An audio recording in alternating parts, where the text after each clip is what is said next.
వాక్యంలోకి వెళ్దాం. ఆదికాండము 43వ అధ్యాయం.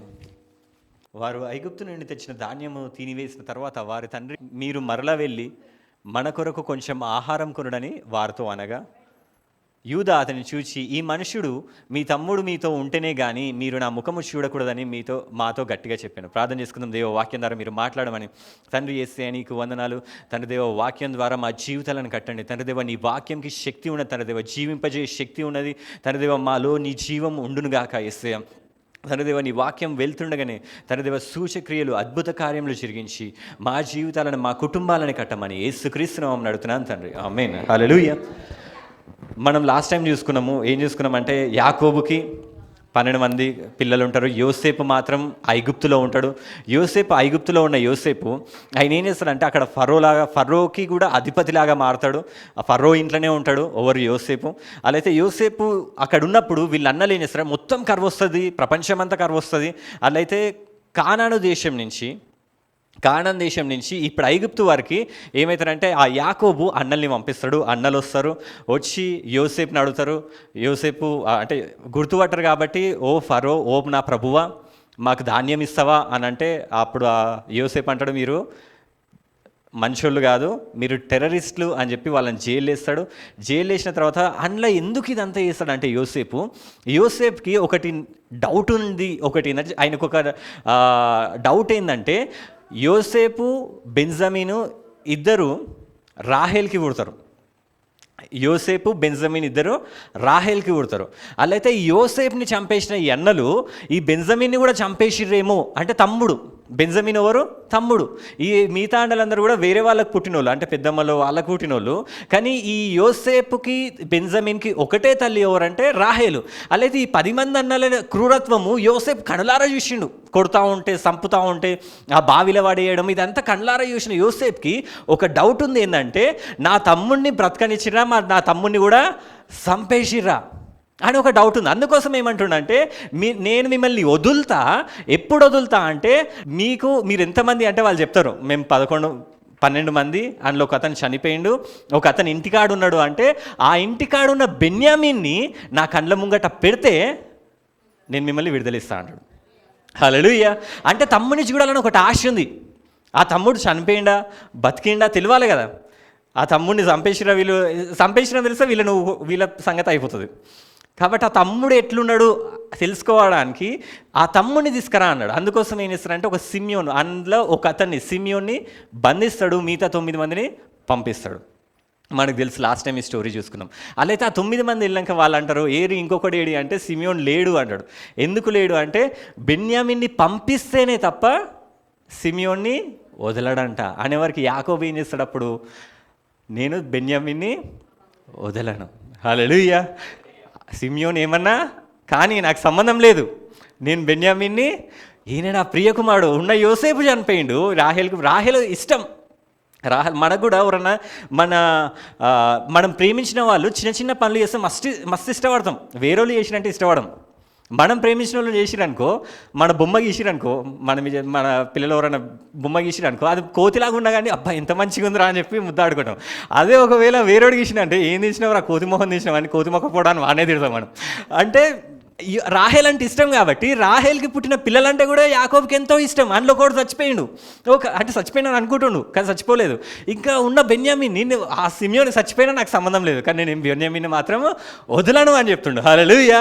వదలను అన్నప్పుడు ఇంకేం మాట అంటాడు అంటే, నాకు కొడుకులు లేకుండా చేస్తుర్రా మీరు, కుమారులు లేకుండా చేస్తుర్రా మీరు అని చెప్పి ఒక మాట అంటాడు. ఇక్కడ యాకోబు 42వ అధ్యాయంలో లాస్ట్లో ఏమంటాడు ఒకసారి, అది అక్కడనే మనం ఏం చేసినాము.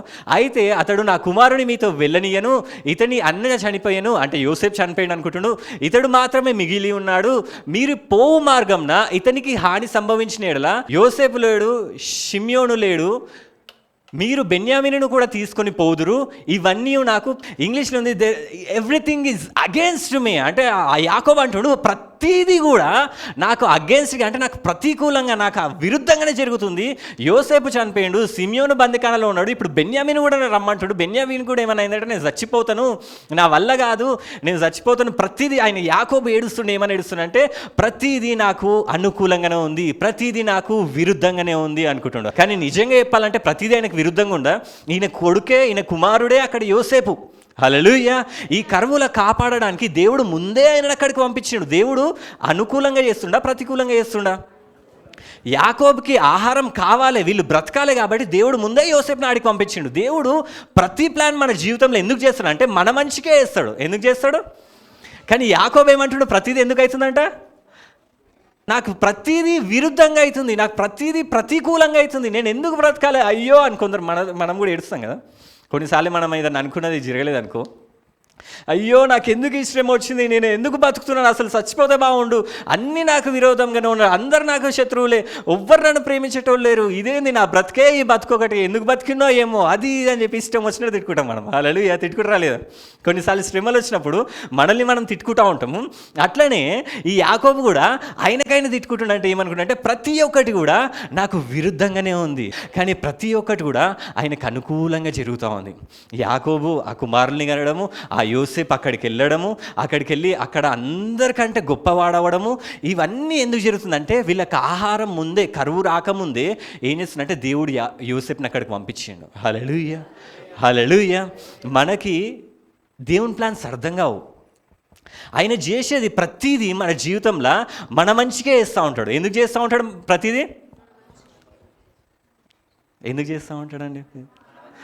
హల్లెలూయా. ఎందుకు చేస్తా? హల్లెలూయా. మంచిగా కూడా మంచిగా చెప్తలేరు మీరు. హల్లెలూయా. ఎందుకు చేస్తూ ఉంటాడు అవన్నీ? ఓవర్ మంచికి, నా మంచికే. చెప్పండి, ఓవర్ మంచికి. యేసుక్రీస్తు చేసే ప్రతి ఒక్కటి ఓవర్ మంచికి. నీ జీవితంలో ఈరోజు ఏమేమవుతున్నాయో, నిన్నేమవుతుందో, పోయిన వారం ఏమవుతుందో అదంతా ఓవర్ మంచికి, ఓవర్ మంచికి. హల్లెలూయా, హల్లెలూయా. ప్రతి ఒక్కటి దేవుడు యాకోబు జీవితంలో ఎట్లయితే చేస్తున్నావు, కానీ మనకు అర్థం కాదు అంతే, మనకు కనపడదు అంతే. బెన్యామీన్ని పంపిస్తే ఇంకా ధాన్యం ఎక్కువ వస్తుంది, కానీ యాకోబు అంటుండు ప్రతిదీ నాకు విరుద్ధంగానే జరుగుతుంది అని. హల్లెలూయా. మనకు కూడా దేవుడు ఆ కన్నులు ఇచ్చిన గాక, మనం దేవుని ప్లాన్స్ కైకొనను గాక. హల్లెలూయా. ఒకసారి అంట, నేను రీసెంట్గా ఒక సాక్ష్యం విన్నా. 2021లో ఒకసారి ఏమైందంటే, ఒక ఆయన ఆంటోనియా సేనా అనే ఒక అతను ఏం చేసినంటే ప్లేన్లో పోతుండంట.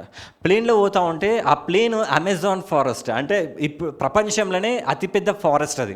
అందులోకి వెళ్తే మొత్తం ఎండ ఉన్నా కూడా లోపల చీకటే ఉంటుందంట, అన్ని చెట్లు ఉంటాయంట, అంత చీకటి ప్రదేశంలో ఉంటుంది అమెజాన్ జంగిల్ అది. అట్లయితే ఆ ఫారెస్ట్లో ఆయన దాని మీదకి వెళ్తూ ఉంటే ఆ ఫారెస్ట్లో ఆ ప్లేన్ పడిపోయి ఆయనలా ఇరుక్కుపోయాడు. అందులోకి వెళ్ళిన వాళ్ళు బయటికి రాలేరు, మార్గం తెలియదు, మొత్తం చీకటి. అలైతే అందులో పడిపోయినాక ఆయనకు అర్థమైంది, ఆయనకు అమెజాన్ దాని మీదకి వెళ్ళేటప్పుడే తెలుసు, దాని గురించి అంత చరిత్ర తెలుసు కాబట్టి ఆయనకు అర్థమైంది, కానీ నా పని అయిపోయింది, నేను ఎన్ని రోజులు బతుకుతానో అన్ని రోజులు ఇక్కడ బతుకుతా, తర్వాత చచ్చిపోతా అని చెప్పి బతకడానికి కావాల్సిన ఏం చేస్తుందంటే అక్కడ ఆహారం ఎత్తుకుతూ ఉండంట. పక్షులు ఏమన్నా ఎగ్స్ ఉంటే అవి తెచ్చుకుంటుండంట, వర్షం నీళ్ళు ఏమన్నా ఎక్కడన్నా ఉంటే అవి తాగుతుండంట. ఈ తాగుకుంటా అక్కడనే జీవనం సాగిసుకుంటా దేవుని అడుగుతున్నాడంట, దేవా నన్ను కాపాడు, దేవా నువ్వు రక్షించగల దేవుడు, నువ్వు. ఆయన క్రిస్టియనే, యేసు ప్రభువుని అడుగుతున్నట్ట. అట్లాంటి అక్కడ సహాయమే లేదు, అక్కడ దేవుని అడుగుతుంది, దేవా నువ్వు సహాయం చేయ అంటే వర్షం పడుతుందట. ఇంకా వర్షం పడుతూ ఉంటే ఈయనకి ఆహారం ఎత్తుకోవడానికి కూడా వెళ్ళకుండా వర్షం మస్తు పడుతూ ఉందంట. అట్లా పడుకుంటా ఆయన కింద నడవడానికి కూడా ప్లేస్ లేదంట, అన్ని నీళ్ళు వచ్చేసినాయంట. ఆయన చెట్ల మీద ఉండి ప్రే చేస్తున్నట్టు, దేవా ఎందుకు దేవా నా జీవితం ఇట్లా చేసినావు, ప్రతీదీ నాకు అనుకూలంగానే ఉంది దేవా అనుకున్నట్టు. ఈయన కూడా ఏమనుకుండు, ఆ ప్లేన్ ఆ ప్రతికూలం, హల్లెలూయా, విరుద్ధంగానే ఉంది. హల్లెలూయా. మీరు వింటుర్రా? హల్లెలూయా. మా అమ్మ ఒకతే వింటుంది. ప్రతిదీ ఎట్లుంది? మీరు నాకు అనుకూలంగా ఉండరా, విరుద్ధంగా ఉండరా? నాతో పాటే ఉన్నారుగా. హల్లెలూయా. ఎందుకు సైలెంట్గా ఉన్నారు? ఆయన అనుకున్నట్ట ప్రతీది నాకు విరుద్ధంగానే ఉన్నది దేవా, నేను ఏంది తినడానికి వెళ్ళకుండా వర్షం ఎందుకు పడుతుంది, నాకు చలి పెడుతుంది దేవా, ఏంది దేవా, నేను ఆ చలి పెడుతుంటే మంట కాచుకోవడానికి కూడా నాకు లేదు ఇక్కడ అని చెప్పి ఆయన ఏడుస్తూ ఉండంట, ప్రార్థన చేస్తూ ఉంటా. అట్లనే 36 రోజులు ఆ అడవులనే ఉండంట. ఆ 36 రోజుల తర్వాత ఆ నీళ్ళన్నీ ఇట్లా పైకి వచ్చేసినాయి అంటే ఈయనకి ఏం చేయాలని అర్థమవుతలేదంట. అప్పుడు దేవుణ్ణి అడుగుతూ ఉంటే ఒక ఓడొచ్చిందంట, ఒక షిప్ వచ్చిందంట అక్కడికి. ఆయన ఇక్కడుండో ఆడికే వచ్చిందంట. రాగానే హే అని ఆడి పిలవగానే నువ్వు ఇక్కడ ఉన్నావు ఏంది అంటే పిలిచిండంట. ఆ షిప్లు ఎక్కించుకొని ఆయనను బయట వరకు తీసుకెళ్ళారంట, ఒడ్డుకు చేర్చారంట. అప్పుడు నేను అడిగిందంట, నేను ఇక్కడ ఉన్నా అని మీకు ఎవరు చెప్పిర్రు అని అడిగిందంట. అడిగితే ఆయన అన్నాడంట, వాళ్ళు ముగ్గురు వచ్చినంట. వాళ్ళు ముగ్గురు ఏమన్నారంట, మాకు యాక్చువల్గా మేము రివర్లో వెళ్తూ ఉన్నాము, ఇక్కడ ఈ నది ఉంటే ఈ నదిలో వెళ్తూ ఉన్నాము, వర్షం పడి పడి పడి పడి ఏమైందంటే ఆ నది పొంగి ఆ నీళ్లు ఏమైందంటే మా ఓడని ఈడి వరకు తీసుకొచ్చినాయి అని చెప్పన్నారంట. హల్లెలూయా, హల్లెలూయా. ఆయన అనుకుండు వర్షం పడతా ఉంటే ప్రతిదీ నాకు విరుద్ధంగానే ఉంది దేవా, ఏంది దేవా ఇట్లా చేస్తున్నావు అంటే, ఆ నీళ్ళు ఏం చేసినాయి అంటే ఒక ఓడను తీసుకొచ్చినాయి. హల్లెలూయా. ఆంటోనియస్ ఆయన బయటకు వచ్చినప్పుడు ఆయన న్యూస్ రిపోర్టర్స్ అడిగారు, ఈ జంగులు ఎట్లా బతికినావు అంటే, దేవుడు నన్ను రక్షించిండు. ఆయన చెప్పిండు, నా దేవుడు నన్ను రక్షించిండు, నేను ప్రార్థన చేసిన ఆ నీళ్ళ ద్వారా ఆ ఓడను పంపించిండని. హల్లెలూయా, హల్లెలూయా. మీరు కూడా మన లైఫ్లో మనం అనుకుంటా ఉంటాం, దేవా ప్రతిదీ నాకు ఎందుకు దేవా విరుద్ధంగానే ఉంది అని నువ్వు అనుకుంటావు. కానీ దేవుడు చెప్తుండు నీకేందంటే, ప్రతిదీ నీకు అనుకూలంగా ఉందా, విరుద్ధంగా ఉందా? హల్లెలూయా. దేవుడు ఏమంటుండంటే, రోమీలకు రాసిన పత్రికలు కూడా ఉంటుంది 8వ అధ్యాయంలో ఒకసారి ఒక వచనం, దేవుని ప్రేమించే వారికి అనగా మనందరికీ ఆయన సంకల్పము చెప్పిన పిలువబడిన వారికి మేలు కలుగుటకై. ఏం కలుగుటకై అంట? నీకేం కలగడానికంట? మేలా కీడా? మేలు కలుగుటకై సమస్తమును. హల్లెలూయా. మీ జీవితంలో జరిగే ప్రతి ఒక్కటి కూడా సమస్తం ఉందా, కొన్నాను ఉన్నాయా? సమస్తము కూడా సమకూడి అవన్నీ కలుసుకొని అంట. సమకూడి అంటే ఒకదానికొకటి లింక్ అయ్యి జరుగుచున్నవి. మేలు కలుగుటకై సమస్తమును సమకూడి జరుగుచున్నవని ఎరుగుదుము. హల్లెలూయా, హల్లెలూయా, హల్లెలూయా. నీ జీవితంలో ఏది జరిగినా కానీ ఈరోజు నుంచి నువ్వు నమ్ము ఏంటంటే, ఎవరైనా నేను కొట్టినా అంటే మంచిదే, నువ్వు కొట్టినవారా అది నాకు మంచిదే రా అని చెప్పండి. హల్లెలూయా. ఏమనండి, ఈరోజు నేను 3 గంటలు చెప్పినంటే ఏమనాలి మీరు? వాక్యం చెప్పినంటే 3 గంటలు అంటారా? సమస్తం దేనికోసం జరుగుతుందంటే, నీ మేలు కోసమే, నీ మంచి కోసమే జరుగుతుంది. కాబట్టి ఏది జరిగినా కానీ నువ్వు నమ్ముకోయిందంటే, దేవా నువ్వు నా జీవితంలో ఏది జరిగినా కానీ అది నా మంచికే జరుగుతుందని. హల్లెలూయా. యాకోబు అనుకుంటుండు ప్రతిదీ నాకు విరుద్ధంగానే ఉంది అనుకుంటుండు, కానీ దేవుడు ఒక కార్యం చేస్తున్నదంటే ప్రతిదీ కూడా ఆయనకు మేలు కోసమే జరుగుతుంది. హల్లెలూయా, హల్లెలూయా. అట్లయితే ఇప్పుడు మనం చూసుకున్నాము, ఈ బెన్యామీన్ అనే ఆయన ఒకటి ఉన్నాడు. ఈ బెన్యామీన్ తండ్రి ప్రేమిస్తుండు, ఈ బెన్యామీన్ యోసేపు ప్రేమిస్తుండు. ఈ బెన్యామీన్ వస్తేనే ఆ వాక్యంలో ఉంటుంది 43వ అధ్యాయంలో, బెన్యామీన్ వెళ్తేనే వాళ్ళు బతుకుతారంట. ఏమవుతుందంటే, ఇప్పుడు ఈ స్టోరీలో మనం చూసుకున్నాము, ఈయన పంపియనని చెప్పిండు. పంపియనని చెప్పినాక ధాన్యమైతే అయిపోతుంది కదా, తినేస్తారు కదా, మొత్తం తినేసిరంట. అదే రాసింది ఒకసారి ఇప్పుడు పెట్టు. ఆ దేశంలో కరువు భారంగా ఉండేను, ఇంకా కరువు ఉందంటే వారు ఐగుప్తు నుండి తెచ్చిన ధాన్యం తినివేసిన తర్వాత తినేసిరు, అయిపోయింది. తెచ్చిరు, ధాన్యం తెచ్చిరు, బెన్యామీన్ని పంపియని అన్నాడు. సరే, ఆ సిమియోన్ అక్కడనే చిరసాలలో ఉన్నాడు, వీళ్ళు మంచిగా తింటా ఉన్నారు. హల్లెలూయా. యాక్చువల్లీ ఇదే జరిగింది యోసేపు కూడా. యోసేపు అన్నల్ని ఆహారం వేయడానికి వెళ్ళినప్పుడు యోసేపుని అందులో పడేసి వీళ్ళు తింటా ఉన్నారు. అదే సిమియోన్కి జరుగుతుంది ఇప్పుడు. సిమియోన్ చిరసాలలో వేసిరు, ఈ కానాన్లో ఈ యాకోబు వీళ్ళందరూ అన్నలందరూ తింటా ఉన్నారు. అన్నం అయిపోయింది. ఇప్పుడు ఏం చేయాలి? మళ్ళీ యోసేపు దగ్గరికి వెళ్ళాలి, ఈ అన్నలు మళ్ళీ ఆడికే వెళ్ళాలి, మళ్ళీ ఓ ప్రభువా అని మొక్కాలి, ఇవన్నీ చేయాలి, డ్రామా అంతా వేయాలి. అలా అయితే ఇది అయినాక మళ్ళీ భారంగా ఉండే కనుక వారు ఐగుప్తు నుండి తెచ్చిన ధాన్యం తినివేసిన తర్వాత వారి తండ్రి, మీరు మరలా వెళ్ళి మన కొరకు కొంచెం ఆహారం కొనండి, వాళ్ళు వెళ్తారా? ఆయన ఎంత సీరియస్గా చెప్పిండు, మీరు వస్తే కాళ్ళు ఇరగొడతారా మేవి, ఆయన లేకుండా వచ్చిండనుక కాళ్ళు ఇరుగుతాయి, మేము మంచిగా చెప్తున్నా, మర్యాద చెప్తున్నా, ఇప్పుడే అర్థం చేసుకోండి. బెన్యామీన్ రావాలి, రాకపోతే నా మొహం కూడా చూడరా మీరు అని చెప్పి అన్నాడు. ఎవరు? యోసేపు. ఇప్పుడు బెన్యామీని తీసుకెళ్ళకపోతే ఊకుంటాడా? ఈయన అంటుండు మళ్ళీ వెళ్ళిపోండి అంటే ఎవరు వెళ్తారు? ఆయన వాళ్ళ యూదా అన్నాడంట. యూదా అతను చూసి, ఆ మనుష్యుడు మీ తమ్ముడు మీతో ఉంటేనే కానీ మీరు నా ముఖము చూడరని మాతో ఎట్లా చెప్పిండంట? గట్టిగా చెప్పిండంట. హల్లెలూయా. నీ తమ్ముడు ఉంటేనే కానీ నిన్ను లోపలికి రాని అని చెప్పి అన్నాడంట. అందుకు ఇజ్రాయేలు, అందుకోసం యాకోబే, ఆయన పేరు ఇజ్రాయేలు, మీకు ఇంకొక సహోదరుడు కలడని మీరు ఆ మనిషితో చెప్పి నాకు ఇంత శ్రమ కలగజేయనేలా. హల్లెలూయా. ఇప్పుడు యాకోబు అసలు ఎవరు చెప్పమన్నారా ఇంకో తమ్ముడు ఉన్నాడని మీకు? హల్లెలూయా. ఏమంటాడు? అసలు ఎవరు చెప్పమన్నాడు? ఎంతమంది పిల్లలు అంటే, మీరు ఎంతమంది అంటే 10 మంది అని చెప్పాలి. మా తమ్ముడు ఇంట్లో ఎవరు చెప్పమన్నారా మిమ్మల్ని అంటాడు. యాకోబుకి మస్తు కోపం వచ్చింది. అసలు ఏం అవసరం మీకు చెప్పాల్సినది? ఇంట్లో ఉండొకడు, ఆడుండొకడు, చచ్చిపోయిండు ఒకడు, ఇవన్నీ అవసరమా? ఎందుకు చెప్పారు? అనవసరంగా నాకు శ్రమ తీసుకొచ్చారు కదరా అని చెప్పి యాకోబు ఫీల్ అవుతాడంట. అలా అయితే ఈరోజు యాక్చువల్గా నేను ఈ స్టోరీ వెళ్ళను, ఈ స్టోరీ చెప్పాను నేను, ఈ యాకోబు యోసేపు ఈ స్టోరీ చెప్పాను నేను. ఈ స్టోరీ కంటే నేను యాక్చువల్లీ ఈ బెన్యామీన్ ఎందుకు అంత ఇంపార్టెంట్ క్యారెక్టర్ బైబుల్లో అనేది చెప్తాను నేను ఈరోజు. హల్లెలూయా. ఈరోజు ఒక స్పెషల్ సెర్మన్లో, ఒక స్పెషల్ వాక్యం లాగా యోసేపు స్టోరీ నుంచి మనం కొంచెం బయటికి వద్దాం, తర్వాత మళ్ళీ యోసేపులోకి వెళ్ళిపోదాం. అసలు బెన్యామీను అనే అతను ఎవరు? అసలు బెన్యామీన్కి ఎందుకు ఇంత స్పెషాలిటీ?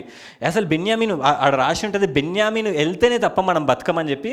ఆ మనుష్యుడు, మీ తండ్రి ఇక సజీవుడై ఉన్నాడా, మీకు సహోదరుడు ఉన్నాడా అని మమ్మల్ని గూడ్చి ఖండితంగా అడిగినప్పుడు మేము ఆయన గట్టిగా అడిగిన కాబట్టి నేను చెప్పేసినాము, మీ సహోదరుని తీసుకురానని అతడిని చెప్పినట్లు మాకెట్లా తెలియను, ఆయన తమ్ముడిని తీసుకురమ్మంటారు నాకెట్లా తెలుసు అని అంటారు. వీళ్ళు కూడా మనలాగానే ఉన్నారు. హల్లెలూయా. ఎవరన్నా అడిగినప్పుడు ఎందుకు పని చేసినామంటే నాకేం తెలుసు వాళ్ళు అట్లా అంటారని అంటాం కదా. నేను కూడా అదే అంటున్నాను, మా తమ్ముని తీసుకురమ్మంటాడని మాకేం తెలుసు, మేము చెప్పేసినాం అంటున్నాను. తర్వాత యూదా తన తండ్రి అయిన ఇజ్రాయేల్ చూసి, ఆ చిన్నవారిని నాతో కూడా పంపుము, మేము లేచి వెళ్ళుదము, అప్పుడు మేమే కాదు నీవును మా పిల్లలను చావక బ్రతుకుదుము. హల్లెలూయా. ఈ బెన్యామీన్ ఒక స్పెషల్ క్యారెక్టర్ లాగా ఇచ్చిర్రు. ఏంటంటే ఈయన ఉంటేనే కానీ, ఈయన వెళ్తేనే కానీ వీళ్ళకి ఆహారం వస్తుంది, వీళ్ళు బతుకుతారు. హల్లెలూయా. బెన్యామీన్కి ఆ స్పెషల్ క్యారెక్టర్ ఎందుకు అంటే, అసలు బెన్యామీన్ ఎందుకు స్పెషల్గా అయిండు అంటే, యాక్చువల్గా మనం అది నేర్చుకోవాలి, తెలుసుకోవాలి. ఎందుకంటే ఈ తరము, మనం ఇప్పుడు ఈ బతుకుతున్న ఈ తరం ఉందా, ఆయన రాకడ కోసం ఎదురు చూస్తున్న ఈ తరం ఉందా, ఈ తరము పేరు యాక్చువల్గా బెన్యామీన్. హల్లెలూయా. మనం ఎవరి గురించి తెలుసుకుంటాం అంటే, ఇప్పుడు మన తరం గురించే మనం తెలుసుకుంటున్నాం. ఎవరి గురించి తెలుసుకుంటున్నాం? లాస్ట్ తరం ఇది, చివరి తరం ఇది, ఆయన రాకడలో ఎత్తబడే తరం ఇది. ఈ బెన్యామీన్ తరము ఇంపార్టెంట్, స్పెషల్. అందరిలా ఈ బెన్యామీన్ తరమే స్పెషల్.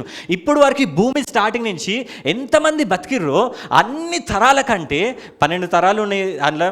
ఇది యాకోబుకి అట్లా ఒక 12 లాగా విభజించి చూస్తే మనకు అన్ని తరాల కంటే ఈ బెన్యామీను తరము అంటే చివరి తరము, మన తరము చాలా స్పెషల్ తరం. హల్లెలూయా, హల్లెలూయా. మీరందరూ ఎవరు అంటే విఐపీలు అంట. మీరందరూ ఎవరు? మనమందరం ఎవరము? ఎందుకంటే మీ ఏ తరంలో ఉన్నారు మీరు? హల్లెలూయా. మీరు విఐపీలా కాదా? ఎందుకంటే ఈయన వెళ్తేనే కానీ వీళ్ళు బతుకుతారు. హల్లెలూయా. ఈయన చుట్టే తిరుగుతుంది మొత్తం కథ అంతా. ఆయననే రమ్మంటుండు, ఈయన వదలనంటుండు, వీళ్ళు ఆయననే తీసుకెళ్తా ఉంటారు. మొత్తం బెన్యామీన్ చుట్టే తిరుగుతుంది. ఎందుకంటే బెన్యామీన్ స్పెషల్, ఎందుకంటే ఇది చివరి తరము, ఇది మన తరము, ఇది విఐపీస్ తరము. హల్లెలూయా, హల్లెలూయా. మనమందరం బెన్యామీను తరం. మనం ఈ చివరి తరం ఎట్లుంటుంది అనేది బెన్యామీన్ని చూస్తే అర్థమవుతుంది మనకి ఈ కథలో. మనమే ఆ తరం. ఈ మనమందరం ఇప్పుడు చివరి యేసుప్రభుని కలుసుకునే తరం పేరు ఏంటంటే బెన్యామీన్. ఇంతకుముందు ఉన్న తరాల పేరు ఏవో పేర్లు పెట్టుండొచ్చు, యోసేపు తరము, ఆ తరము అన్ని తరాలు అయిపోయినాయి. ఇది చివరి తరము. ఏ తరము అంటే బెన్యామీను తరము. ఈ బెన్యామీను ఎట్లా పుట్టిండో మనకు ఫస్ట్ తెలియాలి. ఎందుకంటే అక్కడి నుంచే మనం ఈ బెన్యామీన్ గురించి చూసుకుందాం. యాక్చువల్గా యాకోబు ఉంటాడు. యాకోబు కూడా యోసేపు లాగానే. యోసేపు ఎట్లయితే వేరే దేశంలో ఎట్లయితే బానిసలుగా ఉన్నాడో, అట్లనే యాకోబు కూడా ఏంటంటే, యాకోబు వాళ్ళ మామయ్య ఇంటికి వెళ్తాడు. ఎవరింటికి వెళ్తాడు? మామయ్య ఇంటికి వెళ్తాడు. మామయ్య ఇంటికి వెళ్ళి యోసేపు ఎట్లయితే కారాగారంలో 13 సంవత్సరాలు ఉన్నాడో, యాకోబు 20 సంవత్సరాలు ఉన్నాడంట మామ ఇంట్లో. అది కూడా కారాగారమే. మామ ఎట్లా టార్చర్ చేసిండంటే యాకోబుని, ఆయన కంటికి నిద్ర కూడా రాలేదంట. ఆయన యాకోబు చెప్పేటప్పుడు అంటాడు, నా నిద్ర కంటి నుండి దూరం అయిపోయింది అంటాడు. హల్లెలూయా, హల్లెలూయా. ఎప్పుడన్నా మనము అత్త కోడలు ఇవి చూస్తాం, కోడల్ని వేధించే అత్తని చూస్తాం, కానీ ఈ యాకోబు స్టోరీలో అల్లుడిని వేధించే మామని చూస్తాం. హల్లెలూయా. లాభాన్ని ఎంత వేధిస్తాడంటే యాకోబుకి అసలు నిద్ర కూడా ఉండదు, అన్నం కూడా సరిగా తిన్నాడంట. దేవుడు తోడుండు కాబట్టి బతికిండు కాబట్టి, కానీ లేకపోతే యాకోబు ఎప్పుడో చచ్చిపోయేది ఈ మామ పెట్టే టార్చర్కి. యాక్చువల్లీ అత్తలు పెట్టాలి టార్చర్, కానీ రోల్స్ రివర్స్ అయిపోయింది. కొందరు అల్లుళ్ళు కూడా పెడతారు, కరెక్టే. హల్లెలూయా. కానీ అల్లుళ్ళు కూడా టార్చర్ చేస్తారు. నాకు చికెన్ కావాలి, నాకు మటన్ కావాలి, నాకు నల్లిపోకు ఉండాలి, అది ఉండాలి, ఇది ఉండాలి, ఇది నీ తమ్ముడు రెస్పెక్ట్ ఇవ్వలేదు, నీ తాత రెస్పెక్ట్ ఇవ్వలేదు, ఇది అని చెప్పి ఏవో చెప్తా ఉంటారు కదా అల్లుళ్ళు వచ్చినప్పుడు. అట్లనే కానీ ఇక్కడ రోల్ రివర్స్ అయింది. అంటే మామ టార్చర్ చేస్తుండే ఎవరిని? యాకోబుని. యాకోబు 20 సంవత్సరాలు కష్టపడ్డాడు. ఆ కష్టంలోనే 11 మంది పిల్లల్ని కూడా కన్నాడు. 11 మంది పిల్లల్ని కన్నాక ఆ యాకోబు ఏం చేసిండంటే, ఇక్కడ పిల్లలందరూ యాకోబు శ్రమలలో ఉన్నప్పుడే కన్నారు. అంటే ఇక్కడనే పుట్టిర్రు అందరు 11 మంది పిల్లలు. కానీ దేవుడు 20 సంవత్సరాల తర్వాత యాకోబుకు చెప్తాడు. ఏమని చెప్తాడంటే, ఓ యాకోబు, ఇప్పుడు నువ్వు నీ తండ్రి ఇంటికి వెళ్ళిపో అని చెప్తాడు. ఏమని చెప్తాడు యాకోబుకి? నీ తండ్రి ఇంటికి వెళ్ళిపో. ఎక్కడనైతే కానాన్ నుంచి అన్న తరబుతో వచ్చిండో వీడికి, ఇప్పుడు ఇక్కడి నుంచి లాబాను దగ్గర నుంచి మీ మామ దగ్గర నుంచి నువ్వు మళ్ళీ వెళ్ళిపో కానానికి, నీ డాడీ ఇంటికి వెళ్ళిపో, నీ తండ్రి ఇంటికి వెళ్ళిపో అని చెప్పి దేవుడు వచ్చి చెప్తాడు. ఎవరికి? యాకోబుకి. అప్పుడు యాకోబు వాళ్ళ భార్యలకు చెప్తాడు, మనం వెళ్ళిపోదాం నడు అని. ఎందుకు అంటే ఈ తండ్రి ఇంటికి మన సంఘం కూడా రెడీ అవుతుంది. ఎందుకంటే మన తండ్రి దగ్గరికి వెళ్ళడానికి. హల్లెలూయా, హల్లెలూయా. ఆ ప్రతి ఒక్కటి ఈ లోకంలో ఉన్నప్పుడు ఈ 11 తరాలు అయిపోయినాయి, కానీ ఒక తరం ఇంకా రాలేదు. బెన్యామీన్ ఇంకా ఉట్టలేదు ఇక్కడ ఉన్న రోజులు. కానీ ఇప్పుడు ఈ యాకోబు ఎప్పుడైతే తండ్రి ఇంటికి వెళ్దామని నిర్ణయించుకుండో, తండ్రి ఇంటికి వెళ్దామని ప్రయాణం అవుతా ఉన్నాడో, ఫస్ట్ ఈ లాబానుతో సమాధానం వస్తుంది, తర్వాత ఏషావు అడ్డంలో ఉంటాడు, ఆ అడ్డంలో ఉన్న అన్నతో సమాధానం వస్తుంది. సమాధానం వచ్చినాక తండ్రి ఇంటికి వెళ్ళిపోతాడు. ఇంకొంచెం దూరం అయితే యూదా గోత్రంలో ఉంటుంది తండ్రి ఇల్లు, హెబ్రోను. ఆ హెబ్రోన్లోకి వెళ్ళిపోతాడు అనే టైంలో ఏమైందంటే బెన్యామీను పుట్టిండంట. హల్లెలూయా, హల్లెలూయా. అంటే లాస్ట్ మూమెంట్లా ఎప్పుడైతే సంఘం తండ్రి దగ్గరికి వెళ్ళే లాస్ట్ మూమెంట్లా ఎవరు పుడతారు అంటే బెన్యామీను తరం పుడుతుంది. హల్లెలూయా, హల్లెలూయా. అది అక్కడ ఉన్నప్పుడు పుట్టలేదు, కానీ లాస్ట్గా వెళ్ళిపోతాము అనే టైంలో అంటే బెన్యామీను తరం వచ్చేసిందంటే మనం అర్థం చేసుకోవాలి ఏంటంటే ఇంకా తండ్రి ఇంటికి మనం వెళ్ళిపోతున్నామని. హల్లెలూయా, హల్లెలూయా, హల్లెలూయా. ఇప్పుడు మనం అందరం ఏడికి వెళ్తున్నాము? మన తండ్రి ఇంటికి వెళ్తున్నాం కాబట్టి ఆ ఇంటికి మనం వెళ్తున్నాం, ఆ పరలోకానికి మనకి వెళ్తున్నాము. వెళ్ళేటప్పుడు ఆ రూట్లో ఏమైందంటే దేవుడు ఫస్ట్ వచ్చి యాకోబుకి కనపడతాడు. అదే మనం ఆదికాండం 35వ అధ్యాయంలో చూస్తాము.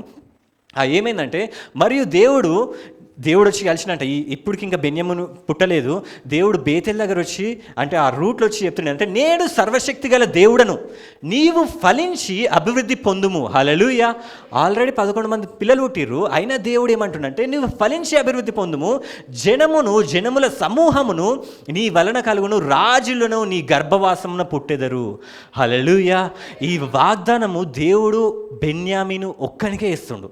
ఎందుకంటే ఆల్రెడీ అందరూ పుట్టేసిర్రు, 11 మంది పుట్టేసిర్రు. ఇంకొక అతనే ఉన్నారంటే రాహేలు గర్భంలో ఉన్నాడు బెన్యామీను. ఆయన పుట్టక ముందు దేవుడు వచ్చి చెప్తున్నాడు ఏమంటాడంటే నేను సర్వశక్తి అయిపోయింది, నేను అబ్రహామునకు ఇస్సాకునకు ఇచ్చిన దేశము నీకు ఇచ్చేదను, ఏది కానాను, నీ తర్వాత నీ సంతానముకు ఈ దేశం ఇచ్చేదనని అతనితో చెప్పెను. దేవుడు అతనితో మాట్లాడిన స్థలము నుండి పరమునకు వెళ్ళను. హల్లెలూయా. దేవుడు చెప్తుండే ఏమని చెప్తుండంటే నేను నీ సంతానంకి అది ఇస్తా దేశము, నీ సంతానంని గొప్పగా చేస్తా, నీ సంతానం అది ఇది అని చెప్పి దేవుడు ఆశీర్వదిస్తాడు. అదంతా ఎవరి కోసం చెప్తుండే అంటే బెన్యామీన్ కోసం చెప్తుండు. దేవుడు వెళ్ళిపోగానే నెక్స్ట్ డే రాసి ఉంటుంది, ఏమని రాసిందంటే ఎఫ్రాతాకు వెళ్ళు మార్గంలో మరికొంత దూరం ఉన్నప్పుడు అంటే ఇంకొంచెం దూరంలో ఉన్నప్పుడు రాహేలు ప్రసవ వేదన ప్రయాసపడను. హల్లెలూయా. ఆమెకు అప్పుడు పుట్టినప్పుడు వచ్చినాయంట, ఆమె ప్రసవ వేదన పడుతుందంట. ఆమె ప్రసవ వేదన పడుతున్నప్పుడు మంత్రసాని ఆమెతో ఇంకా ఆమె పిల్లగాన్ని కనలేదు, ఇంకా ఆమె కొడుకుని కనలేదు. ఆ మంత్రసాని అక్కడ ఉన్న నర్సు ఆమెను చూసి ఆమె ఏడుస్తూ ఉందంట, బాధపడుతూ ఉందంట. ఆ మంత్రసాని చూసిందంట ఆ రాహేల్ని, ఏడుస్తున్న ఆ రాహేల్ని చూసి ముందే ఈమె ప్రవచనం ద్వారా పరిశుద్ధాత్మతో చెప్పేస్తుంది. ఏమంటుందంటే నీకు కొడుకే పుడతాడని. హల్లెలూయా, హల్లెలూయా. ఆమె చెప్పేస్తుంది నీకు కొడుకే, మంత్రసాని ఆమెతో భయపడకము, ఇది నీకు కుమారుడగునని చెప్పెను. ఆమె పుట్టకముందు ఈ మంత్రసాని చెప్పేస్తుంది నీ కొడుకు పుడతాడు అని చెప్పేవారికి. అప్పుడు ఆమె పుట్టేటప్పుడు ఏమన్నదంటే ఆమె మృతి పొందెను, ప్రాణం పోషుండగా ఆమె అతని పేరు బెనోని అని పేరు పెట్టింది. ఏం పేరు పెట్టిందంట?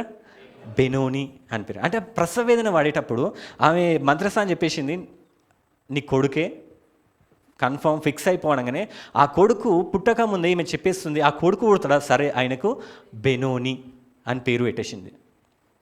పేరు పెట్టేసి ఈమె చనిపోయింది, కొడుకు పుట్టేసిండు. ఆ కొడుకుని ఎత్తుకొని ఇప్పుడు ఆమె పేరేం పెట్టింది ఆయనకి? బెనోని. బెనోని అంటే ఏంటంటే శ్రమల కుమారుడు అని. అంటే ఈమెకి బాధ నొప్పి శ్రమను తీసుకొచ్చిండు కాబట్టి ఈ కొడుకు పేరు ఏం పెట్టిందంటే శ్రమల కుమారుడు, శ్రమలు పుట్టించిన కుమారుడు, నొప్పులు పుట్టించిన కుమారుడు అని చెప్పి బెనోని అంటే శ్రమలు పుట్టించిన కుమారుడు అని పేరు పెట్టింది. పేరు పెట్టగానే ఆ కుమారుని ఆ మంత్రసాన్ని ఏం చేస్తుందంటే యాకోబు చేతిలో పెట్టింది. కానీ దేవుడు ముందే చెప్పిందంటే ఈ బెన్యామీన్ గురించి, ఈయన గొప్ప చేస్తా, ఈయన దేశంలోకి రాజులా ఉంటాడు అది ఇది అని చెప్పి దేవుడు ముందే చెప్పింది. కాబట్టి ఈయన ఎత్తుకొని బెన్యామీన్ ఎత్తుకొని యాకోబు ఏమన్నాడంటే ఈయన పేరు బెనోని కాదు, ఈయన పేరు బెన్యామీను అన్నాడు. హల్లెలూయా. ఏమన్నాడు? బెన్యామీను. బెన్యామీనుడు అంటే ఏంటంటే నా కుడి పార్శ్వంన కూర్చుండు వాడు. మనం అంటాం కదా రైట్ హ్యాండ్ వీడు, నా లెఫ్ట్ హ్యాండ్ వీడు అంటారు కదా. రైట్ హ్యాండ్ అంటే నెంబర్ 1 అన్నట్టు, నా తర్వాత వీడే అని. యాకోబు అంటుండు నా రైట్ హ్యాండ్ వీడు అని.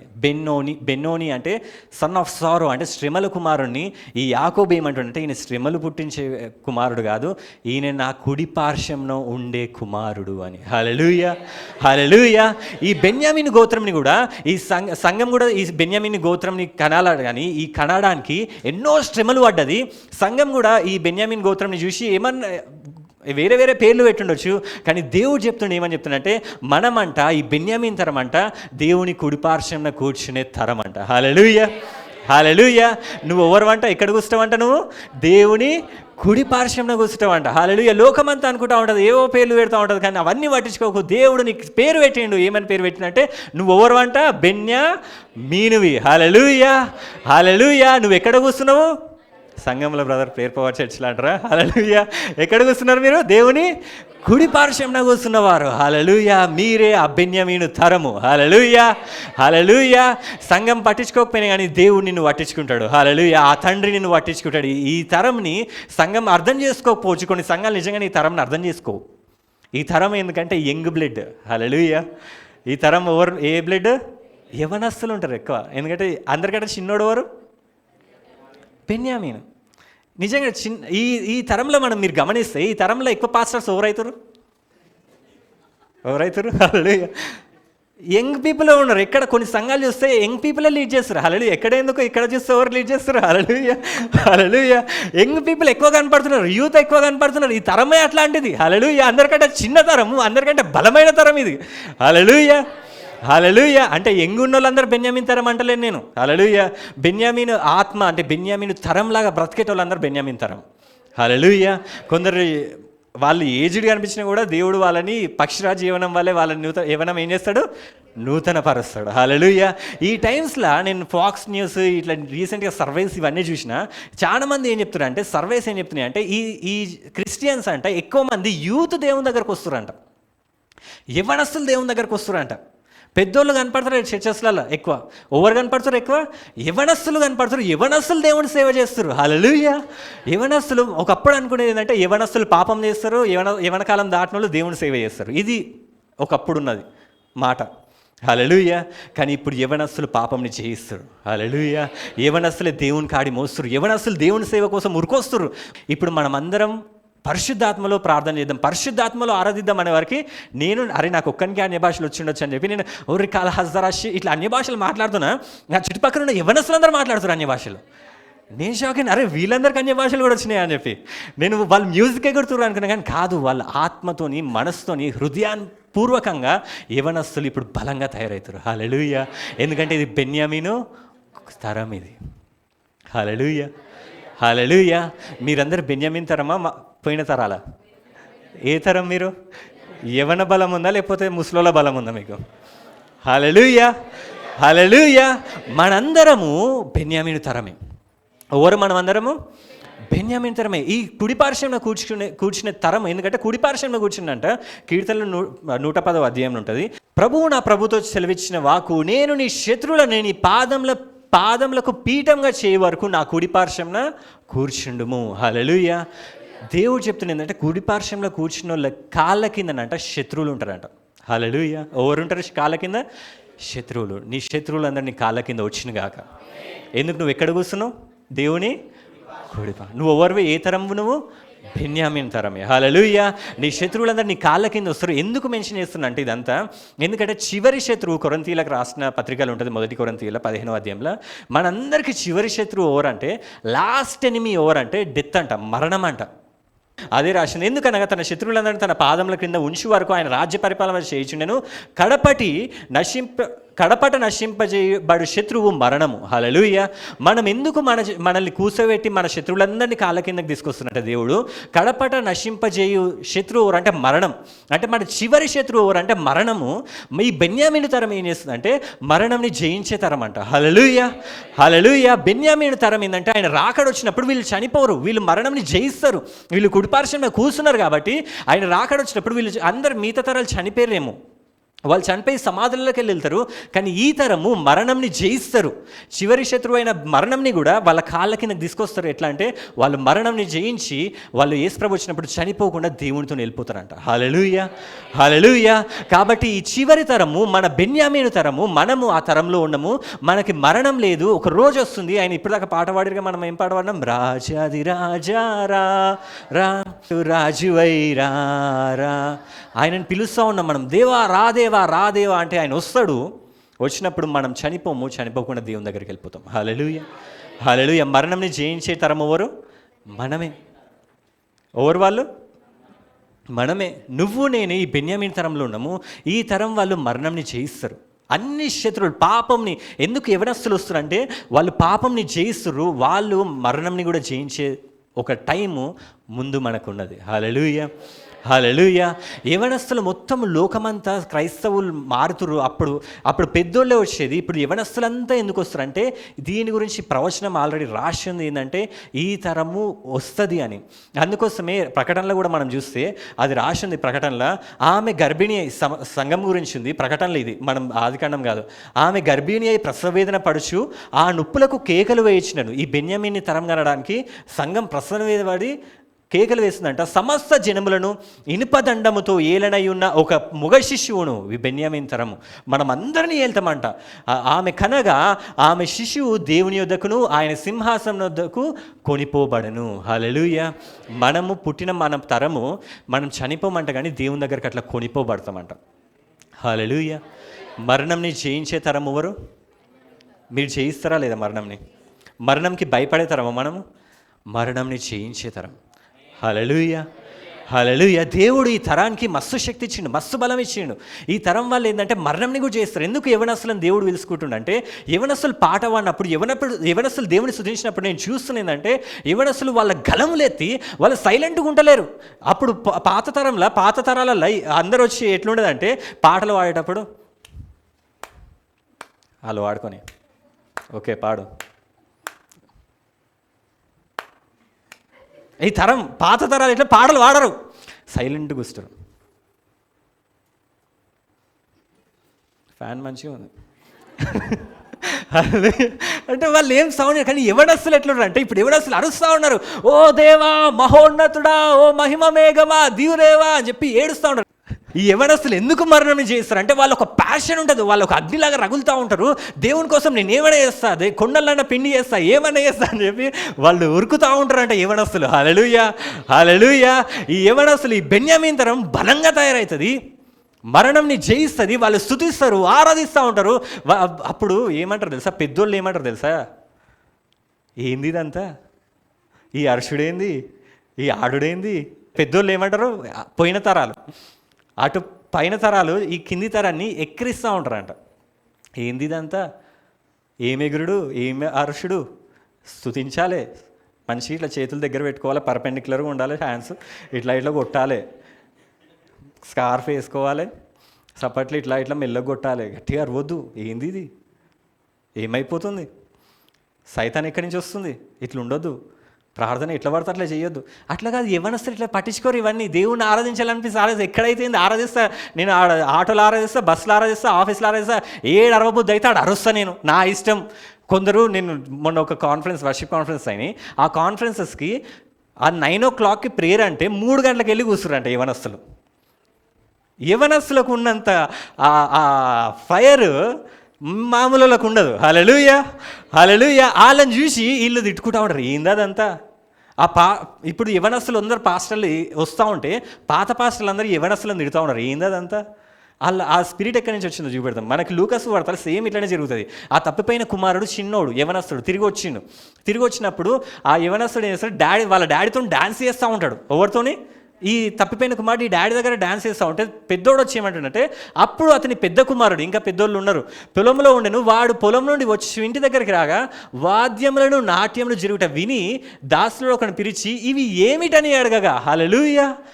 ఈ పెద్దోళ్ళు ఇవే, వాళ్ళకి ఇవన్నీ చూసి ఏంది ఇదంతా, ఏం జరుగుతుంది, ఈ డాన్స్లేంది, ఈ అరుపులేంది, ఈ అర్షుడేంది, అవన్నీ ఏం లేవు. ఆయన వాడతాడు, మనం వినాలి, ఆయన చెప్తాడు, మనం వినాలి, నిద్ర వస్తే అనుకోవాలి, అంతే, ఇంకేం రూల్స్ లేవు మనకి. హల్లెలూయా. ఇట్లా పెద్దోళ్ళు ఆలోచిస్తూ ఉన్నారు, కానీ యవనస్తులు అట్లా లేరు. హల్లెలూయా. బెన్యామీను తరం వచ్చేసింది. హల్లెలూయా. ఏమొచ్చేసింది? బెన్యామీను తరంని, మరణంని జయించే తరము వచ్చేసింది. వాళ్ళు దేవుని కోసం ఎట్లా ఆరాధిస్తారంటే, దేవుని కోసం ఎట్లా సేవిస్తారంటే వాళ్ళు చావును కూడా ఎదిరిస్తారంట. హల్లెలూయా. హల్లెలూయా. ఏ శ్రమ వచ్చినా భయపడరంట, ఏ పాపం వచ్చినా భయపడరంట. అందుకోసమే శత్రువు అయిన ఆ సాతాన్ని చూసి, ఆ మరణంని చూసి అంటారు, నిన్ను జయించడానికి నేను వచ్చేసిన. బెన్యామీను తరం పుట్టేసింది. హల్లెలూయా. ఈ తరము పుట్టిందంటే దాన్ని అర్థం చేసుకో, దేవుని రాకడ అతి సమీపంగా ఉంది. హల్లెలూయా. ఎందుకంటే రాహేలు బెన్యామీన్ని గంటది, తర్వాత తండ్రి ఇంటికి యాకోబు వెళ్ళిపోయాడు. హల్లెలూయా. ఇక్కడ ఆమె ప్రకటనలో చూసినాం, సంఘం బెన్యామీన్ని గన్నది, కనంగానే పరలోకానికి తీసుకుపోబడ్డాడు. హల్లెలూయా. హల్లెలూయా. యవనస్తులు అందరు సంఘానికి వస్తారంటే బెన్యామీన్ తరం కన్నది సంఘము, ప్రసవ వేదతో కన్నది. ఇప్పుడు ఆయన రాకడ అదే సమీపం ఉంది. హల్లెలూయా. ఈ తరము ఆయనని ఎదుర్కోవడానికి వెళ్తుంది. హల్లెలూయా, హల్లెలూయా, హల్లెలూయా. బెన్యామీన్ తరం అరుస్తుందా, సైలెంట్గా ఉంటుందా? పాటలు ఎట్లా పాడుతుంది బెన్యామీన్ తరము? ఒకసారి శ్రీనివాస్ వారు. ఈ బెన్యామీన్ తరంలో ఉన్న వాళ్ళు, మీరు ఆ శక్తి దేవా, నేను బెన్యామీన్ తరంలో ఉన్న దేవా నేను సైలెంట్గా ఉండదు, దేవా నిన్ను ఆరాధించాలి, ప్రతి ఒక్క శ్రమను జయించాలి, మనం ఆరాధించాలి, తప్పు లేదు. గట్టిగా అరవబుద్ధి అయితే అరవాలి, నాట్యం చేయబుద్ధి అయితే నాట్యం చేయాలి, తప్పు కాదు. ఎందుకంటే తండ్రితోని ఆ చిన్న కుమారుడు నాట్యం చేస్తుండ, అట్లా పెద్ద కుమారుడు నాట్యం చేస్తున్నాడు. పెద్ద కుమారుడు ఏంది ఇదంతా అని షాక్ అయ్యాడు. ఈ చిన్న కుమారునికి ఉన్నంత స్వేచ్ఛ పెద్ద కుమారునికి లేదు. పెద్ద కుమారుడు ఏమనుకోండు, డాడీతో స్ట్రిక్ట్గా ఉండాలి, ఏది మాట్లాడితే దానికి ఆన్సర్ ఇవ్వాలి. చిన్న కుమారుడు అట్లా కాదు, డాడీ మీద ఎక్కి ఆడుకుంటా నేను అన్నాడు. హల్లెలూయా, హల్లెలూయా. డాడీ డ్యాన్స్ డే డాడీ అంటాడు. ఎవరు? చిన్న కుమారుడు. పెద్ద కుమారుడు సక్లం ముక్లం చేతులు ఇట్లా, fold your hands, finger on your lips, చెప్పు డాడీ, ఓకే నీ చిత్తం అని వెళ్ళిపోతాడు. చిన్న కుమారుడు అట్లా ఉండరా? హల్లెలూయా. మీరు బెన్యామీన్ తరంలో ఉంటారా, పోయిన తరాల్లో ఉంటారా? ఎట్లా ఆరాధించాలి దేవుణ్ణి? గట్టిగా నాట్యములతోని. సిగ్గు పడద్దు. హల్లెలూయా. చిన్నపిల్లలకు సిగ్గు ఉండదు. నిజంగా చిన్న కొడుకులకు సిగ్గు అనేదే ఉండొద్దు. హల్లెలూయా. పెద్దోళ్ళకే ఉండాలి సిగ్గంతా. పెద్దోళ్ళు ఏదన్నా రెస్పెక్ట్, మా చుట్టాలు వచ్చినప్పుడు అన్నయ్యకే రెస్పెక్ట్ ఇస్తారు. నన్ను అయితే అదే పోరా ఇదే పోరా అంటారు. నేనేం సిగ్గువాడా, నేను చిన్నోడిని. హల్లెలూయా. ప్రతి ఒక్కటి నేను బాసనలు కూడా తోముతా, బట్టలు కూడా ఉతుకుతా, ఛాయ్ ఏమంటే ఛాయ్ వేస్తా, నేను సిగ్గువాడా. హల్లెలూయా. పెద్దోళ్ళు అందరు రెస్పెక్ట్ అన్నయ్యకి ఇస్తారు, ప్రేమ నాకు ఇస్తారు. హల్లెలూయా, హల్లెలూయా. చిన్న తరానికి ప్రేమ దొక్కుతుంది. హల్లెలూయా. మీరు చిన్నతరంలో అంటే దేవుని ప్రేమను ఎక్కువ పొందుకుంటారు. హల్లెలూయా. ఇప్పుడు ఒక చిరణం, ఆ చిన్నతరం ఎట్లా ఆరాధిస్తారు చూసాం. అంటే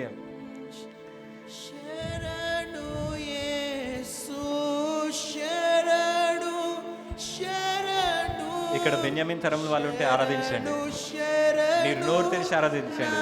ఆ తరం వారు ఉంటే మరణంని జయించే తరం మీరు. మీరు రాజులై ఉన్నారంట, దేవుడు చెప్తుండు.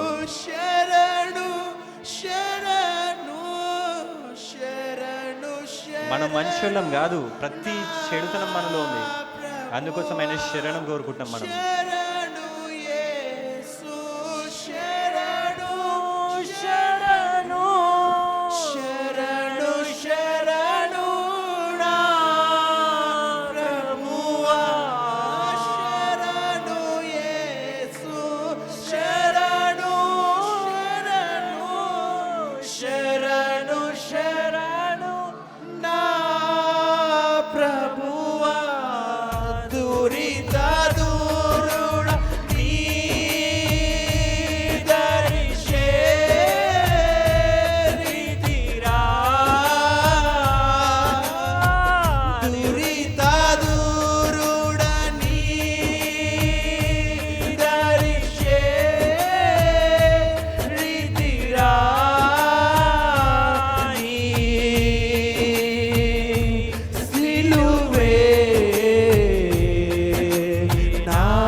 తరమా ఆరాధించు ఆయనని. ఆయనకు చెప్పు, దేవా నీ సిలువైన శరణం దేవా. నా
హల్లెలూయా. ఇట్లా అరుస్తూ ఉంటే, ఇట్లా పాడుతూ ఉంటే, పోయిన తరాలన్నీ కూడా ఒక టెంపోలో వాడుతూ ఉండేది. ఒకటే పద్ధతిగా, ఒక టెంపోలా వాళ్ళకి అది అంతే పద్ధతి, ఇట్లా వాడాలి. కానీ ఇప్పుడు యవనస్తులు అట్లా కాదు, వాళ్ళకి హృదయం లేదనిపిస్తుంది వాడతారు. హల్లెలూయా. ఒక పాట కూడా రామ్నగర్లో ఒక పాట రాశారు. పాటే తెలియదు నాకు రాగం తెలియదు, పాటే తెలియదు నాకు రాగం తెలియదు, పాడమన్న ప్రభు యేసుని చూచి గట్టిగా అరిచా, ఆరుపై ఒక మెరుపై నా రాగంగా మారే. పాడమన్న ప్రభు యేసుని చూచి గట్టిగా అరిచా. ఏం చేసినట్ట? పాడమంటే దేవుడు పాట తెలియదంట, రాగం తెలియదంట. నిజంగానే మనకు కొందరు రాగాలు రావు. హల్లెలూయా. కొందరు రాగాలు వాడితే అయితే అసలు తట్టుకోలేము మనం. ఆ రాగాలు దేవుని దగ్గర అరిచినప్పుడు అదే ఒక రాగంగా మారిపోయిందంట. హల్లెలూయా, హల్లెలూయా. దేవుడు చెప్తుండు, బెన్యామీన్ తరం మనము దేవుణ్ణి ఆరాధించేటప్పుడు అట్లా బిగ్గరగా గట్టిగా ఆరాధిస్తుంది కాక. హల్లెలూయా. ఈ తరం ఎందుకంటే మరణమే జయిస్తుంది. ఈ తరం ప్రతి శత్రువు, మరణం కంటే పెద్ద శత్రువు లేదు. మరణంనే జయించినామంటే మనం దేన్నైనా జయిస్తాం మనం. హల్లెలూయా. ఈ తరంకి దేవుడు అందరు 11 మందికి పుట్టేటప్పుడు దేవుడు యాకోబుకి ఒకసారి కనపడతాడు. మళ్ళీ 12వ కుమారుడు బెన్యామీను పుట్టేటప్పుడు మళ్ళీ కనపడుతుండు, మళ్ళీ ఆశీర్వదిస్తుండు.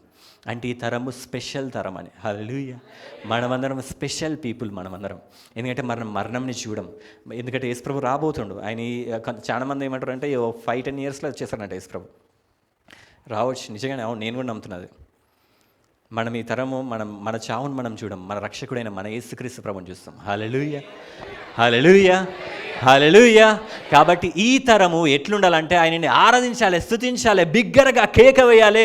ఆ రాజుకి ఎందుకంటే వచ్చేటప్పుడు పెళ్లి కుమారుడు వచ్చేటప్పుడు సైలెంట్ ఉంటామో మనం ఎట్లుంటాము? అరుస్తూ కూడా ఎవరు గట్టిగా చెప్తలేరు. హల్లెలూయా. గట్టిగా అరుస్తూ బలముతోని జయధ్వనులతోని ఆయనని పిలుస్తూ ఉంటాం. రాదేవా, రాయేసయ, మరణాత అని పిలుస్తూ ఉంటాం. ఆయన మన కోసం వస్తుడు కాబట్టి ఆయనకు సిద్ధంగా ఉండాలి. ఈ తరము ప్రతి ఒక్క శ్రమని, ప్రతి ఒక్క భారంని తొలగించుకొని విడుదలతోని ముంగటికెళ్తుంది. హల్లెలూయా, హల్లెలూయా, హల్లెలూయా. కాబట్టి మనమందరం ఈ బెన్యామీన్ తరం ఈరోజు నుంచి, దేవా నాకు బెన్యామీన్ తరంలో నేనున్న ఆ యవ్వన బలము నాకు దయచేయి. హల్లెలూయా. కాలేబు 85 సంవత్సరాలు ఉన్నప్పుడు ఒక దేశంని గెలిచిండట. కాబట్టి ఏజ్ అనేది మ్యాటర్ కాదు, age is a just number అంటారు. హల్లెలూయా. కాబట్టి నిజంగానే ఏజ్, నేను పెద్ద ఆమెని చిన్న ఆమె లేదు. నీకు అరిచేది దేవుని కోసం మరవబుద్ధి అవుతుందా, దేవుని కోసం నాట్యం చేయబుద్ధి అవుతుందా, చెయ్యి. దేవుని కోసం పాట పాడు, ఎగురు, దేవునికి చెయ్యి చెప్తా ఉండు. హల్లెలూయా. చూసేటోళ్ళు అందరూ అనుకుంటారు, ఏంది ఈమెకి పిచ్చి పట్టిందా, ఏంది నాకు పిచ్చి పట్టిందా అనుకుంటే వాళ్ళు పెద్దలు, వాళ్ళు పోయిన తరాలు అవన్నీ. మనం యంగ్ బ్లడ్, యవ్వన తరం. దేవుడు మనల్ని ప్రేమిస్తుండంట. హల్లెలూయా. అదే రాసి ఉంటుంది ద్వితీయోపదేశ కాండంలో. దేవుడు ప్రతి తరం గురించి మోషే చెప్పుకుంటూ వస్తూ ఉంటాడు. యోసేపు తరము, ఆ తరము, ఈ తరము, రూబేన్ తరము, లేవి తరము, ఈ తరాలన్నిటి గురించి చెప్పుకుంటూ వస్తూ ఉంటాడు. కానీ లాస్ట్కి బెన్యామీన్ తరంకి వచ్చే వారికి ఏమంటాడంటే, ఓ బెన్యామీన్ తరమా, చూడండి మంచిగా వినండి, దేవుడు మీకే చెప్తుండు. బెన్యామీన్ గురించి దేవుడు చెప్తుండు ఈ మాటలు, మీ గురించి చెప్తున్నాను అనుకోండి. బెన్యామీన్ గురించి ఇట్లా నేను మీ గురించి చెప్తుండు. బెన్యామీను యెహోవాకి ఎవరంట? యెహోవాకి బెన్యామీను ప్రియుడంట. ఏ తరం గురించి ఇది చెప్పలేదు. రూబేను, లీవై, సిమియోను వీళ్ళందరి గురించి చెప్పినప్పుడు ఏ తరం గురించి, ప్రేమ గురించి రాయారు. కానీ ఈ చిన్న కుమారుని దగ్గరకు వచ్చేవారికి మోషే దేవుని ఆత్మతో చెప్తుందంటే, బెన్యామీను యెహోవాకు ప్రియుడు, ఆయన యొద్ద అతడు సురక్షితంగా నివసించును, దినమెల్లా ఆయన అతనికి ఆశ్రయమగును, ఆయన భుజంల మధ్య అతడు నివసించును. భుజంల మధ్య అంటే ఎత్తుకొని ఉంటాడంట బెన్యామీన్ని. దేవుడు మనల్ని ఎత్తుకొని ఉన్నాడంట. ఎట్లున్నాడంట దేవుడు మనల్ని? ఎత్తుకొని ఉన్నాడంట దేవుడు. హల్లెలూయా, హల్లెలూయా. దేవుడు ప్రేమించే తరం ఇది. దేవుడు ఎక్కువ ప్రేమిస్తున్నాడు. ఎందుకంటే పోయిన తరాలన్నీ కూడా, లాస్ట్ తరాలన్నీ కూడా దేవునికి వాళ్ళ ప్రేమ చూపెడతా ఉన్నారు. వాళ్ళు దేవుని ప్రేమించడం, వాళ్ళు దేవునికి ఏదో ఒకటి చేయడం, వాళ్ళ ప్రేమ చూపెడతా ఉన్నారు. ఈ తరం ఎట్లుందంటే, ఈ చిన్న తరం ఎట్లాంటిదంటే దేవుని ప్రేమ పొందుకుంటూ ఉంటారు. హల్లెలూయా. యోహాన్ని మనం చూస్తాము, పేతురు దేవునికి దూరంగా ఉంటా ఉంటాడు. ఎందుకంటే పేతురు దేవునికి ఈయన ప్రేమ చూపెడతా ఉంటాడు. యోహాన్ ఏం చేస్తాడంటే యేసుక్రీస్తు భుజంల మీద పనుకొని ఉంటాడంట. చిన్నోడు, అందరికంటే చిన్నోడు యోహాను. ఆయనే దేవుని ప్రేమ పొందుకుంటా ఉన్నాడు. అందరూ దూరం దూరం యేసుప్రభుకి. కానీ బెన్యామీను, ఈ యోహాను, ఈ చిన్నతరం మాత్రమే దేవునికి దగ్గరగా ఉందంట. హల్లెలూయా. దేవుడు ఎత్తుకొని ఉన్నాడంట మనందరినీ. హల్లెలూయా. నువ్వు బెన్యామీను తరంవి, నేను దేవుడు అంటే ఎత్తుకొని ఉన్నాడంట. హల్లెలూయా. ఆయన నేను ఎంతో ప్రేమిస్తున్నాడంట. చిన్నపిల్లలకే, ఆ చిన్న ఇంట్లో చిన్నోళ్ళకే ఏమంటారు, ఆ స్పేస్ ఉంటుంది. అట్లా ఇష్టం వచ్చినట్టు అనేది, పెద్దోళ్ళకి అది ఉండదు. పెద్దోళ్ళు వాళ్ళు ఎందుకో పెద్దగా పుట్టినప్పుడు వాళ్ళు అట్లా ఫిక్స్ అయిపోతారు, వాళ్ళు అట్లనే ఉండాలని, ఇది నేను నా బతికి ఇంతే ఇంకా అని చెప్పి వాళ్ళు అట్లా ఉంటారు పెద్దోళ్ళు అంటే. కానీ చిన్నోళ్ళకి అట్లా ఉండదు, ఇష్టం వచ్చినట్టు మాట్లాడతారు, ఇష్టం వచ్చినట్టు అనేస్తారు, ఎందుకంటే ఏమన్నా ఎవ్వరు పట్టించుకోరు చిన్నోళ్ళని. పెద్దోళ్ళలాగానే ఉంటారు. ఈ చిన్న తరంకి ఏంటంటే దేవునికి దగ్గరగా ఉండే అర్హత ఉంది. మనమందరం చిన్న తరము, యవ్వన తరము, లాస్ట్ తరము, ఆయన రాకడలో ఎత్తబడే తరము. మనకంటే దేవుడు ఆయన ప్రేమని ఎక్కువ చూపెడుతుందంట. మనం ఆయన ప్రేమని ఎక్కువ పొందుకోవాలి, మరణంని కూడా జయించే శక్తి మనం పొందుకోవాలి. ఎందుకంటే దేవుడు బెన్యామిన్ ఎట్లయితే ఆశీర్వదించిండో, ఇప్పుడు కూడా ఈ బెన్యామిన్ తరము యాక్చువల్లీ ఇజ్రాయెల్ దేశంలో ఇప్పుడు ఉన్న ప్రైమ్ మినిస్టర్ పేరు ఏం తెలుసా? బెన్యామిన్. అదంతా ఏదో సూచనలా ఉంది. బెన్యామిన్ లాస్ట్, ఇప్పుడు బెన్యామిన్ తరమే ఇజ్రాయెల్ దేశంలో ఇప్పుడున్న ప్రైమ్ మినిస్టర్ పేరు బెన్యామిన్ నెతన్యాహు. ఆయననే బెన్యామినే. అంటే దేవుడు ఒక చెప్తుండే ఏంటంటే లాస్ట్ తరం వచ్చేసింది, ఈ చివరి తరం వచ్చేసింది. శిష్యులలో కూడా లాస్ట్ చివరి శిష్యువు ఎవరంటే పౌలు. ఆయన ఎవరు? బెన్యామిన్ గోత్రీకుడు ఆయన. అంటే చివరి అనే వారికి బెన్యామిన్కి వచ్చేస్తున్నాడు దేవుడు. కాబట్టి చివరి తరం ఏంటంటే యవనస్తులు అందరూ గ్యాదర్ అవుతారు, యవనస్తులు అందరూ దేవుణ్ణి ఆరాధిస్తారు, యవనస్తులు అందరూ ఇష్టం వచ్చినట్టు దేవుని కోసం ప్రాణం ఇచ్చే అంత ప్యాషనెట్గా ఉంటారు, యవనస్తులు సంఘానికి వస్తూ ఉన్నారు, పాపంని చేస్తూ ఉన్నారు. ఇవన్నీ జరుగుతూ ఉన్నాయి అంటే అర్థం చేసుకోండి ఏంటంటే దేవుని రాకడ అతి సమీపంగా ఉంది. బెన్యామిన్ తరం పుట్టిండు అని, పుట్టంగానే తండ్రి ఇంటికి వెళ్ళిపోవడమే. హల్లెలూయా, హల్లెలూయా. మనం ప్రకటనలో ఏవో చూసినాం, ఆ ప్రసవ వేదన సంఘము ప్రసవ వేదన చివరి కుమారుని గంటది, బెన్యామిన్ తరంని గంటది, తననే డైరెక్ట్ అయిన దేవుని దగ్గర కొనిపోయిపోయినట. హల్లెలూయా, హల్లెలూయా. కాబట్టి బెన్యామిన్ తరం పుట్టింది, మనం అందరం ఏ తరము చెప్పండి? మీకు డౌట్ ఉందా ఇంకొకరికన్నా? హల్లెలూయా. ఇది ఏ తరము? అరుస్తారా, సైలెంట్ ఉంటారా, సపట్లు కొడతారా, ఇట్లా పెద్దోళ్ళలాగా కొడతారా, లేకపోతే ఇట్లా కొడతారా? హల్లెలూయా. ఎట్లా కొడతారు?